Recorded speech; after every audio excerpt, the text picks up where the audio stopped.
So we were in two minds about filming today because someone's a little bit hungover. So I'm being that really annoying smug friend when I'm doing dry January and I feel absolutely fine. So raising my voice is not appreciated at the moment, but also I'm a little bit, you know, that kind of person who feels a little bit left out because everyone's having a lot of fun at the moment and I'm not. And even my husband, who was doing dry January with me, went rogue last night too. See? So I'm all on my own. But yeah, Matt has done try January. I've tried, and I got to the 2nd of January, and I'm not unhappy with that. No, you've done really well, haven't you? 2nd of January. I'm doing much better. It's a bit rubbish. I've won. I've definitely won. Georgie, what are we talking about today? Right, today. Shall I shout? No. Shout. No. Do you know, I've been to a children's party already today.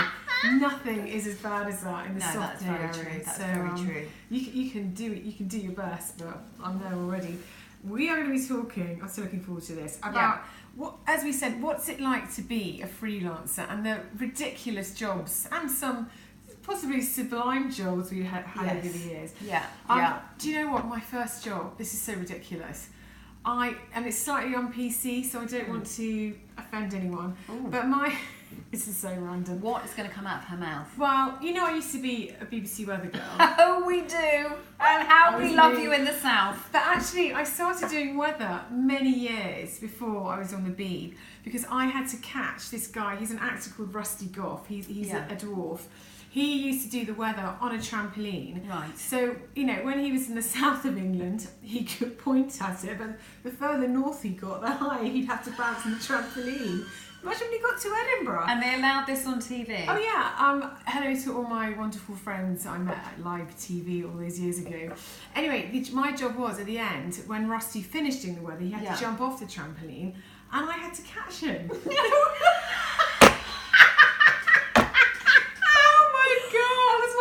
Job ever, but he was such an amazing guy.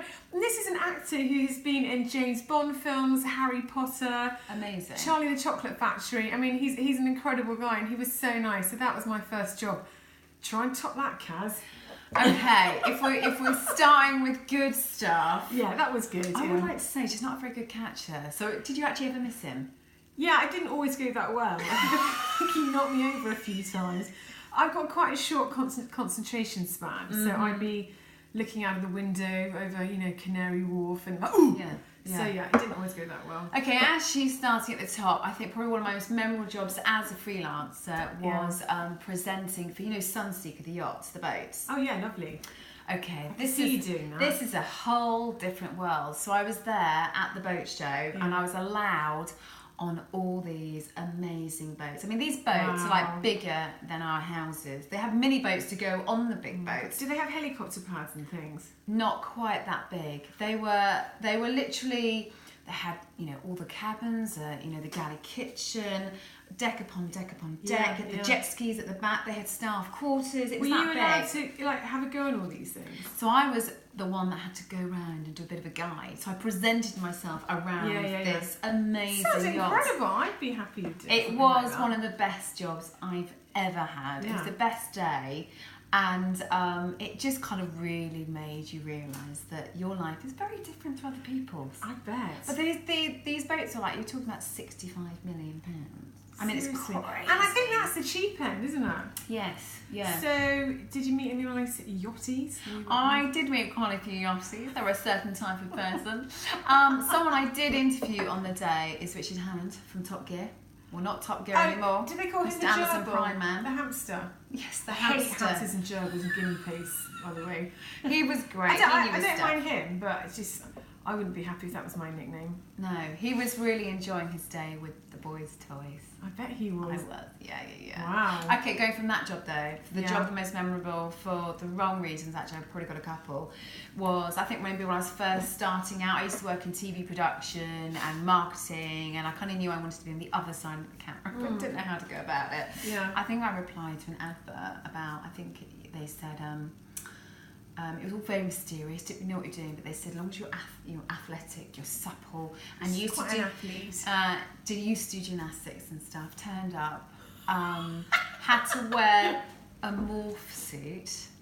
What, as in morph the all little in one, like a round, skin. the clay thing? Yeah. This was quite soon after I had children. So, Oh my God, I would have just walked out. you know, like wearing a second skin, but then they wanted us to cartwheel. Oh, great. Yeah. You see, if I was asked to do that, I could do a somersault. Yeah. I could do a backwards roll. I could do a cartwheel. I can almost pull up an Arab spring. Yeah. But it's quite painful. But Yeah. that is the extent. I didn't even get my bag of four. I don't think that exists anymore, does it? So what did you do? Did you just cartwheel? Well, so I got all my baggers, and it was.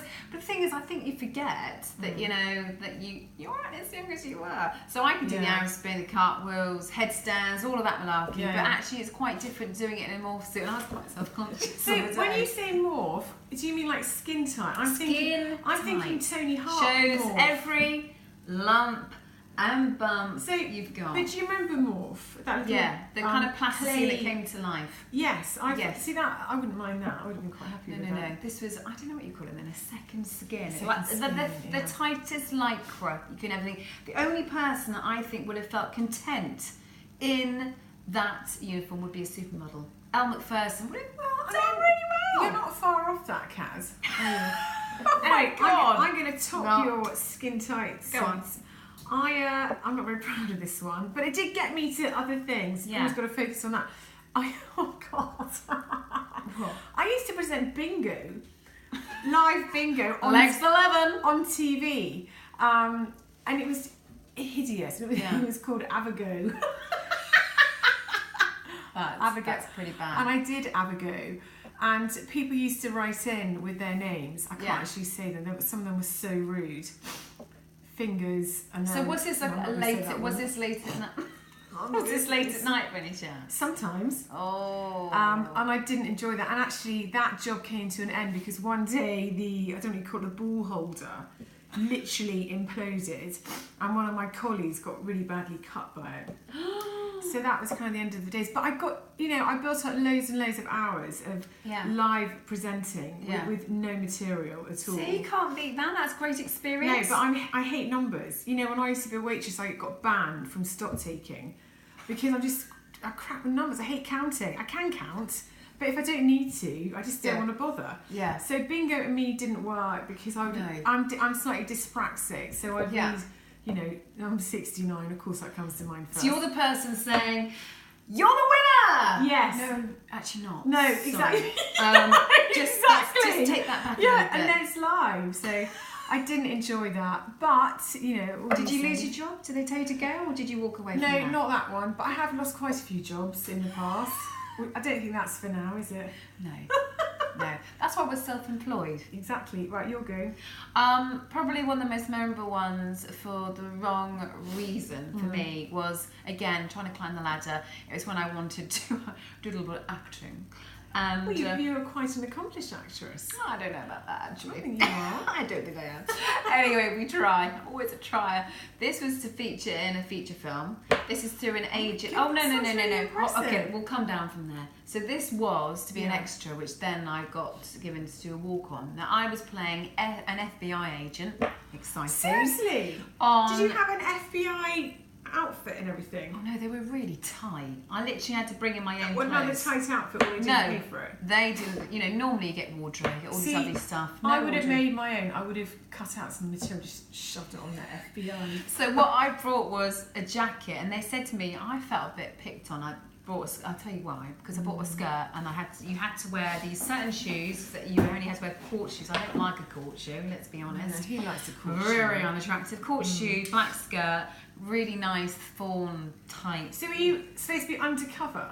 No, so what happened, this is in the film London Has Fallen, which embarrassingly I still not watched. So I don't even know if I made the cut. I'm probably on the cutting room floor. I'm afraid I've never heard of it. It's with Gerard Butler. There's a series of them. So he was there the day. He's very nice. Yeah. Very flirty. Very nice. Really? Yeah. He likes the ladies. Now, is he Scottish? Ooh. I think he potentially, I don't know. Anyway, we were filming. Kilts. Do they wear pants under their kilts? See, you're Apparently going off on attention. Well, you need. You absolutely don't. He wasn't wearing a kilt. He was, I think, maybe head of the FBI. I have to watch the film. It's awful. I can't believe I watched it. What's it called? London's Burning? No, London. That's an ITV series from the 90s. It's called London Has Fallen. And there's a film before that. And we were filming it in Enfield. You're really selling it. I know. Do you know what I mean? It's going to go right up on IMDb. Anyway, it was a cold February day. It was freezing cold. Yeah. I was one of many of FBI there on the day. It was supposed to be reenacting a scene of them coming off this big plane, which we were doing. It was on the airfield where Stig used to do his laps. Oh, yeah. Was Hammond there as well, that little guinea pig? No, we haven't kept in touch. Gerbil. We haven't kept in touch. Anyway, we were put on there. It was a sunny day. If you were in the sun, you were absolutely fine. Anyway, the director decided to put me underneath the plane, and there was literally a little air tunnel, and I was absolutely frozen. Sounds miserable. It was miserable. So not only I had to wear a skirt, I was the only female that was told to wear a skirt. I had to wear a skirt. I had flimsy tights on and I was underneath. And anyway, the camera was right there. Yeah. So I'm right in focus. And then obviously the main stars are coming down. You're just the little person to the side, the little extra, you know. The very important person under the plane. Yeah, no one talks to. So I'm there protecting Gerard Butler's character, I think, or the lady with him. Yeah. And I'm trying to not look cold because it's so. But you were bloody freezing. I've never been so cold in all my life. So much that my eyes were streaming. I'm there going. Was that because you were crying or they were actually streaming? Literally, they were streaming. Yeah. It was literally like an air tunnel, but no one knew it was going on. And then I think it was the second director came up to me. Could you try not to look so cold? I went. It's really shut up. Whatever he came with it, and you never do that, Georgie. And then he came me stood under and he went, oh, it is actually quite cold in there. From then on, wardrobe would come and put a coat on me. Oh, that's nice. In between. Yeah, but it was the worst thing. But I had to stand there for about 10 hours. Wow. 10 hours. So if you ever look at a film and go, that looks glamorous, it's really not. It's not. And I think that's the misconception about our industry, isn't it? Yeah. As actors, presenters, journalists, it's super glamorous. And yes, there are elements of it. I mean, I've been really lucky. I've interviewed some amazing people in my life. You know, I spent an afternoon with Joan Rivers in her hotel room at the Ritz, and Tom Hanks and just Angelina Jolie. I've interviewed amazing people, but I've also interviewed some horrible people. I know. Are you going to tell us your most horrible person you've interviewed? Come on. Yeah, Hugh Grant. That doesn't surprise me. Really, really deeply unpleasant. In what way? He's just rude. He wouldn't play ball. I mean, I think he thought I was a bit of a flid. He was just really unpleasant. Was he a bit of a diva? Did he ask for blue M&Ms? No, he didn't. I don't know what his rider was. But I've had people come up and I've annoyed people so much they put their hand over the lens of the camera. Because my questions have been so rubbish. Really? There's a bit of a theme here, isn't there? There is a theme. Anyway. That you are annoying people. Yeah, exactly. What? Am I annoying you yet? No, not at all. Never. Right. Anyway, that's kind of a little vignette into our past lives and our work. What was your absolute worst job? Data inputting in Spain at a horticultural show. Ooh. I mean, it was dire, absolutely dire. But then one day, the King and Queen of Spain came, and I met them, and I was like, it's not that bad. Yeah. But that was literally 5 minutes, and then I was back in this airless room. Yeah, I hated that. Didn't learn any Spanish. Yeah. That's probably my worst. I think my absolute worst, which I dreaded, you know when you get that sick feeling, like I used to get. Sick feeling. Yeah. You know, I always remember that feeling before school when I double mass on a Monday. You know that Sunday feeling. It's coming. My worst was working in a charity shop on a till, and it was an older lady who was really stuck in the ways. Did it smell of mothballs and stuff? It wasn't great. It wasn't great. I would just get asthma, I think. But it was because I was like you, because I'm mass illiterate as well. Yeah. You had to count the chains back, and she wouldn't do it any other way. You have to count it back properly. I'm like, oh really? And I think I did one shift, and I went back to mum and went, I don't want to work there. I don't blame you. Best job working in a cinema, free popcorn and Diet Coke. Actually, my best job was being a waitress. There you go. In an Italian restaurant, so I could eat pasta every day, which I'm very happy to do in any case. I remember once one guy was like making rude remarks about my boobs, so I just chucked his spaghetti in his lap. In your face when it was in his lap.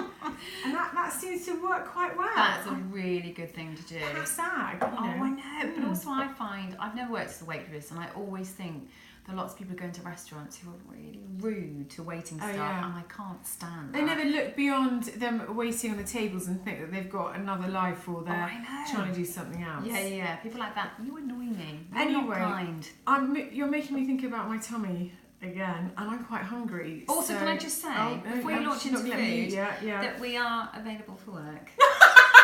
Exactly. exactly. Bar mitzvahs, christening. Yeah, I mean the whole if you want us to host shebang. anything. We can do loads of stuff. That sounds wrong. We have no riders at all. I do. What's yours? Well, just food. I can't work if I'm hungry.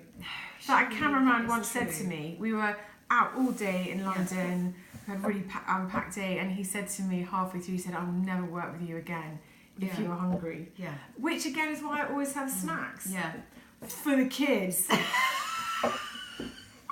She really does like to eat food. So do I. Yes. I do like my food too. So maybe we will do it for any fee as long as there's a lot of food involved. I think and money, hard cash, preferably as well. Yeah. Yes. Clearly. Clearly. Anyway, this glorious freelance life of us. Yeah. Can we get some food?